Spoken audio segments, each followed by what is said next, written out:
آپ کی قربانیاں ہیں پاکستان کے لیے، MWM کے لیے، جمہوریت کے لیے، وہ سنہری حروف میں لکھی جائیں گی۔ اور آج کا یہ فنکشن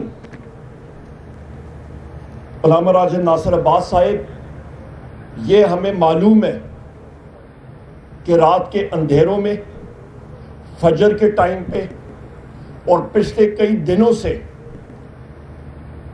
جو جنات یہاں پہ نازل ہوتے رہے ہیں اور پریشرز ڈالتے رہے ہیں کہ یہاں پہ اس فنکشن میں تحریک تحفظ آئین پاکستان کے یہ آپ کے ساتھی نہ آئیں، وہ ہمیں معلوم ہے۔ آپ کی جرت کو ہم لوگ سلام پیش کرتے ہیں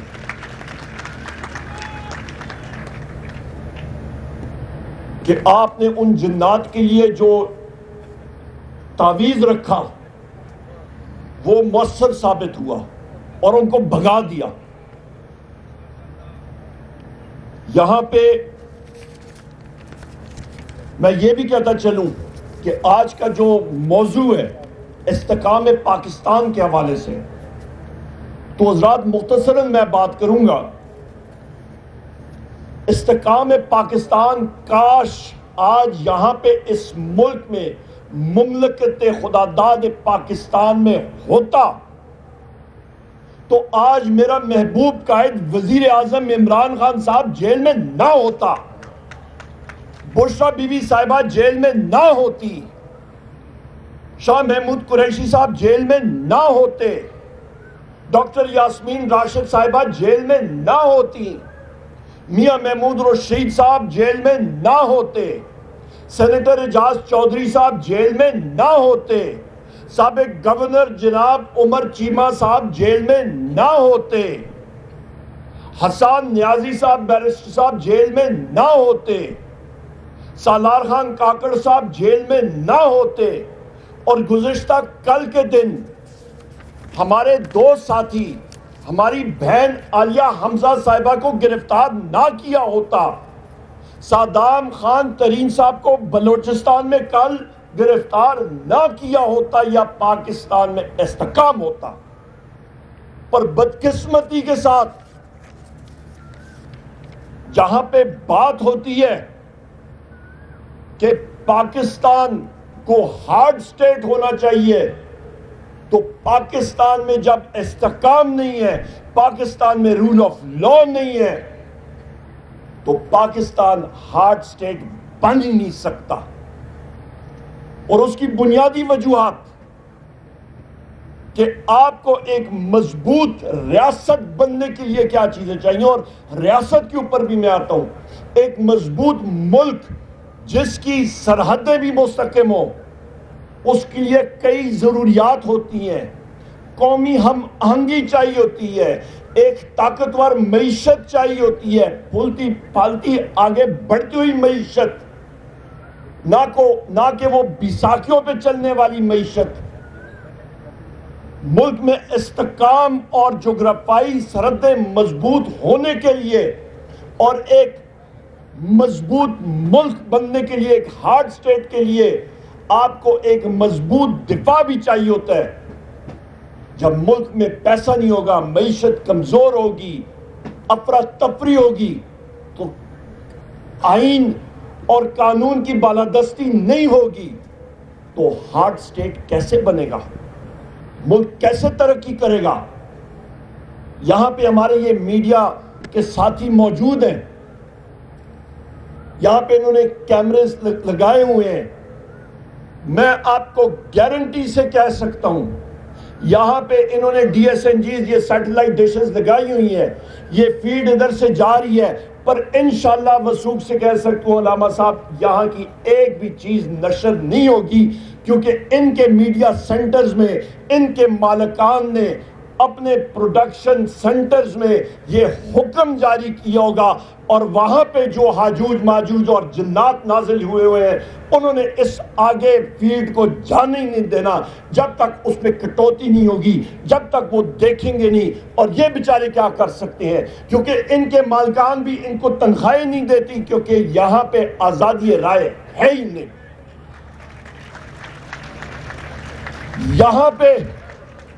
یہاں پہ یہ کڑوا سچ ہم لوگ جب بولتے ہیں تو ایف آئی آریں ہوتی ہیں، ایف آئی آریں کر دیں، سر بھی کٹ جائے، پر ہم لوگ وزیر اعظم عمران خان صاحب کے سپاہی انشاءاللہ تعالیٰ سچ بولتے رہیں گے، پاکستان کے لیے بولتے رہیں گے، اسلام کے لیے سچ بولیں گے. یہاں پہ میڈیا کے حوالے سے بات کریں تو ایک کڑوا سچ اور بھی سن لیں کہ یہ نشریات آگے کیوں نہیں جائیں گے اچکزئی صاحب، کیونکہ میڈیا مالکان جو ہیں وہ ریل اسٹیٹ بزنس میں چلے گئے ہیں، ریل اسٹیٹ بزنس سے آ کے انہوں نے یہ چینل خریدے ہیں، اور کل وہ اپنی مرضی کرے تو ڈی ایچ اے آ کے ان کو خرید لے گا یا ان کے گھٹنے ٹکا دے گا، تو یہ بیچارے کیا کریں گے؟ یہ حقائق آپ کو ذہن میں رکھنے چاہیے. بسرا صاحب ہنس رہے ہیں، ان کو معلوم ہے وہ میڈیا کے ساتھ ڈیل کر چکے ہیں. یہاں پہ جناب والا اور میرے میڈیا کے ساتھی بھی ہنس کے سر ہلا رہے ہیں کہ اوکھا کام کر دیتا ہے عمر ایوب نے آج. یہاں پہ جناب میں آپ کو یہ بھی بات کرتا چلوں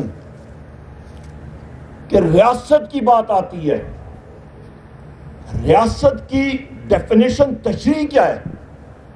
ہمیں کہا جاتا ہے 9 مئی ریاست کے خلاف. او بھائی پہلے ڈیفینیشن تو پڑھ لو بھائی جان. آرٹیکل 7 آئین پاکستان کا واضح طور پہ وہاں پہ ریاست کی تشریح کی ہوئی ہے، اور وہ میں آپ کے سامنے رکھ دیتا ہوں. ریاست کہتے ہیں مجلس شورا، سینٹ. علامہ صاحب ایک سینیٹر ہے، قومی اسمبلی، ہم لوگ قومی اسمبلی کے ممبران ہیں. یہ آپ کے 2 ستون، آپ کی مجلس شورا میں سینٹ بھی آ گئی، قومی اسمبلی، وفاقی حکومت، صوبائی حکومتیں، صوبائی اسمبلیاں، وہ ادارے جو ٹیکس نافذ کر سکتے ہیں. آپ کی تحصیل، میونسپل ایڈمنسٹریشن، میونسپل کوآپریشن جو کہ ٹیکس عائد کر سکتی ہے، وہ ریاست کا حصہ ہیں. آپ کا کسٹم، رینجر، پولیس، مسلح فوج، انٹیلیجنس ایجنسیاں، یہ سب کی سب حضرات ریاست کے کیا ہیں؟ اوزار ہیں. پر مسئلہ یہی ہے کہ ایک گھر ہو، وہاں پہ چوکیدار ہو اور مالک مکان ہو اور گھر کے باقی افراد ہو، اور چوکیدار اٹھ کے کہے کہ کیونکہ میرے پاس ڈانگ سوٹا ہے تو بجلی کا بل بھی میں لے لوں گا، گیس کا بل بھی میری مرضی سے ہوگا، آپ کا کچن بھی میری مرضی سے چلے گا، اور مالک مکان بھی میں ہوں گا. تو تب مسئلہ بن جاتا ہے ریاست کی ڈیفینیشن، اور آئین اور قانون نہیں چلتا. یہ وہ وجوہات ہے حضرات کہ آرٹیکل 7 کی دھجیاں اڑا دی گئی ہیں، اور جب ہم لوگ بتاتے ہیں تو پھر نشریات کاٹی جاتی ہے، اور مولانا کوثر نیازی صاحب کی کتاب اور لائن کٹ گئی، وہ پھر انسان کو یاد آتی ہے. یہ وہ تلخ حقائق ہیں. یہاں پہ میں یہ بھی کہتا چلوں کہ قومی ہم آہنگی کے بارے میں بات کریں. بلوچستان میں پچھلے سال ہم لوگ سارے گئے تھے. محمود خان اچکزئی صاحب کا ایک شان اور شان ایک فنکشن تھا پشین پہ، اور اس کے بعد ہم لوگ چمن بارڈر پہ گئے. وہاں پہ ہمارا ایک بہت بڑا اجتماع ہوا تھا. وہاں کے لوگ جنہوں نے وہاں پہ پڑاؤ ڈالا ہوا تھا، ان کا احتجاج تھا، وہاں پہ ہم لوگوں نے خطاب کیا. بلوچستان میں مسئلہ کیا ہے؟ بلوچستان کے لوگوں کا ان کی ضروریات ہیں. وہ کہتے ہیں کہ مسنگ پرسنز کا خدا را یہ پکھنڈ ختم کرے، جس کو مرضی رات کو اندھیرے میں اٹھا لیتے ہیں اور کبھی اس کی شناخت بھی نہیں ہوتی، اس کی میت بھی نظر نہیں آتی. اور دوسری چیز، ہمارے جو وسائل ہیں اس کے اوپر ہمیں کوئی حق دے دیں. اس پہ کون سی ناجائز چیز ہے؟ اس پہ کون سی ایسی مشکل وہ ڈیمانڈز ہیں یہ؟ پر نہیں، جس کسی نے یہ 2 چیزیں اٹھائیں اس کو لکھا گیا کیا، اور اس کے اوپر آرڈر آ جاتا ہے کہ جی یہ ان پیٹریوٹک ہے, یہ پاکستان کا وفادار نہیں ہے. اس کے بعد آپ یہ دیکھیں کہ وہاں پہ اس وقت بھی ہمارے اس الائنس کے ساتھی سردار اختر جان مینگل صاحب, ان کے ساتھ ان کے ساتھی ساجد خان ترین صاحب اور باقی ہمارے ساتھی وہاں پہ, ان کو کس طرح روکی رکھا, کیوں روکی رکھا؟ مارنگ بلوچ صاحبہ کو اٹھا کے جیل میں ڈال دیا 3 MPO کے تحت. کیوں؟ کیونکہ وہ صرف اپنا حق کے بارے میں آواز اٹھاتے ہیں. یہ چیزیں اس طرح نہیں چل سکتی. سندھ کے بارے میں بات کرتے ہیں, سندھ کے اوپر بحیثیت لیڈر آف دی اپوزیشن قومی اسمبلی کے فلور پہ بات ہم نے کی کہ 7 فروری 2024 اگلے دن الیکشن, اور نگران حکومتیں ایکنے کی میٹنگ کر کے کہتی ہیں کہ یہ کنالز جو ہیں, یہ ہم لوگ اس کا پانی جو ہے یہ سندھ کا جو حصہ بنتا ہے یہ کاٹ کے ہم لوگ چولستان کے ریگستان میں دے دیں گے. اور CCI کا وہاں پہ کاؤنسل آف کامن انٹرسٹ کا لکھا ہوا ہے کہ اس کا فیصلہ ہوگا, پر وہ آج تک میٹنگ ہی نہیں ہوئی. آپ کا 8 فروری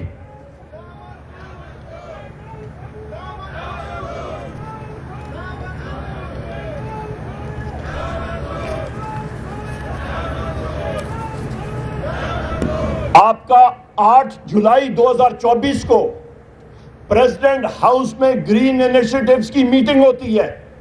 کسی کو شک شبہ ہے, وہ منٹس میرے پاس موجود ہیں, اس پہ کینالز کے بارے میں تشریح ہے, ساری چیزیں ہیں. اس پہ یہ بھی لکھا ہے کہ دریائے سندھ کا جو آپ کا سسٹم ہے جس سے آپ پانی ناپتے ہیں اس پہ تبدیلی, IRSA Indus river regulatory authority اس پہ ترامیم, اور اس پہ دستخط کون کرتا ہے؟ آصف علی زرداری.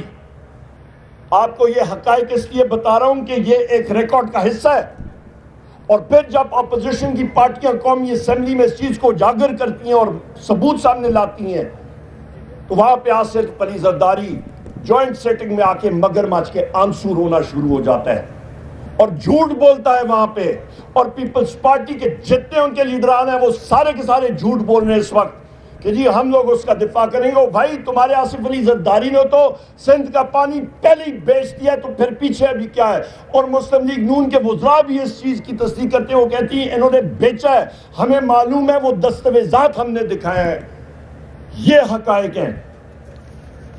اس وقت آپ یہ دیکھیں, طوفان آ رہا ہے, میں بات ختم کرتا ہوں کہ آپ کا جناب والا یہ کہتے ہیں کہ ہم لوگ آپ کا جو تیل کی قیمتیں دنیا میں کم ہو گئی ہیں اس کا فائدہ عوام کو نہیں پہنچائیں گے. کیوں؟ کیونکہ ہم لوگ بلوچستان کی ترقی پہ خرچ کرنا چاہتے ہیں, یا پھر ہم لوگ بجلی کے بلوں میں اس کو استعمال کرنا چاہتے ہیں. مزے کی بات بتاؤں اجگزئی صاحب, آپ کا جو ترقیاتی بجٹ ہے جو قومی اسمبلی نے پاس کیا تھا اس فارم 47 حکومت نے, پچھلے سال 1400 ارب روپے کا, کتنا؟ 1400 ارب روپے 9.5 مہینوں میں ابھی تک صرف اور صرف اس کا 30% خرچ ہوا ہے, یعنی کہ 424 ارب روپیہ. 1000 ارب روپیہ ابھی باقی ہے. یہ ابھی بھی شہباز شریف جھوٹ بول رہے ہیں, یہ جھوٹ ہمیشہ ہی بولتے رہیں گے. ان کے پاس عوام کی طاقت نہیں ہے. 1000 ارب روپے موجود ہے, وہ بلوچستان کے لوگوں کے لیے, وہ جہاں پہ مرضی ترقی کے لیے وہ خرچ کر سکتے ہیں, پر نہیں, وہ رقم بھی ہیر پھیر.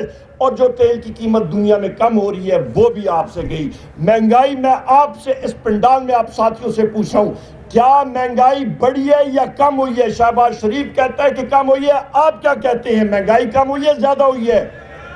بولے, آواز آنی چاہیے میڈیا والوں کو, زیادہ ہوئی ہے کم ہوئی ہے؟ سن لیں میرے میڈیا کے ساتھیوں, پاکستان کی عوام کو یہ بتائیں مہنگائی کہاں پہ جا رہی ہے, اور آپ اپنی عیاشیوں پہ لگے ہوئے ہیں. یہاں پہ یہ بھی کہتا چلوں کہ جعفر ایکسپریس ٹرین حادثہ ایک المناک واقعہ ہوا, پر وہ انٹیلیجنس فیلئر کی وجہ سے تھا.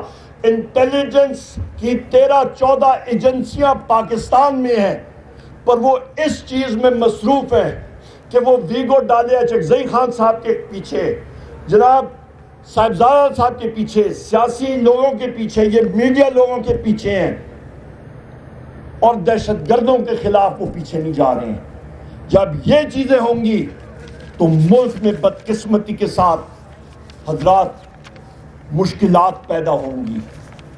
اور یہ بھی میں کہتا چلوں کہ اس وقت اس فارم 47 حکومت کے جو ممبران پارلیمنٹ ہیں ان کی اس وقت عزت کیا ہے وہ بھی آپ کے سامنے رکھتا ہوں، کیونکہ عوام ہی ان کے ساتھ نہیں ہے۔ چند ہزار ووٹ، چند سو ووٹ لے کے ان کے ہاتھ میں اس فارم 47 تھما دیا گیا ہے۔ اور یہ آپ کو کہتا چلوں کہ ایک ایم پی اے نے ایک پولیس اہلکار کو دھمکی دی کہ میں تمہاری ٹرانسفر کرا دوں گا، اور اس پولیس اہلکار نے کہا بھائی جاؤ میں تمہیں ڈی نوٹیفائی کرا دوں گا۔ یہ ہے ان کی اوقات، یہ ہے حالات اس وقت۔ ہم لوگوں نے خواتین و حضرات یہاں پہ جو آپ کی میڈیا کے ذریعے میں ابھی بات کر رہا ہوں اور یہاں پہ حضرات موجود ہیں، ہم لوگوں نے ایک تہیہ کرنا ہے کہ پاکستان کو یا مضبوط ملک ہم نے بنانا ہے تو جس رستے پہ تحریک تحفظ آئین پاکستان ہم لوگ ایک متحد فورس کی طرف آگے جا رہے ہیں، ہم نے اس پہ جانا ہے۔ یہ نہیں کہ آج پارلیمان کے اندر قومی اسمبلی میں ہاجوج ماجوج اور جنات آ جائیں پچھلے سال اور ممبرز کو اٹھا کے لے جائیں اور سپیکر اس پہ ایکشن نہ لیں۔ 12 مارچ 2025 کو ہم اپوزیشن ممبرز نے ایک قرارداد پیش کی سندھ کے کنالز کے حوالے سے کہ سندھ کے لوگوں کا اس میں مشورہ اور اجازت ہونی چاہیے۔ وہ قرارداد ہی قومی اسمبلی کے ریکارڈ سے غائب۔ اس کے بعد جنید اکبر خان صاحب نے کاٹلانگ ڈرون حملے کے حوالے سے بات کی، اس سپیچ کا ریکارڈ ہی قومی اسمبلی سے ہجوج ماجوج نے غائب کر دیا۔ تو ایسے حالات اور واقعات میں حضرات ملک، کوئی مضبوط ملک ترقی نہیں کر سکتا۔ لوگ ملک چھوڑ کے، نوجوانان 20 لاکھ سے زیادہ چلے گئے، 29 ارب ڈالر انہوں نے ایجنٹس کے ذریعے ملک سے بھیج دیا، اور یہاں پہ ہم لوگ آئی ایم ایف کے سامنے بھیک مانگ رہے ہیں۔ یہاں پہ اس کا آپ نے انشاءاللہ تعالیٰ تدارک کرنا ہے، اس تحریک کا حصہ بنیں گے۔ اور آخر میں میں پھر علامہ صاحب آپ کو اور آپ کے ساتھیوں کو مبارکباد پیش کرنا چاہتا ہوں۔ پاکستان، بہت بہت شکریہ۔ السلام علیکم۔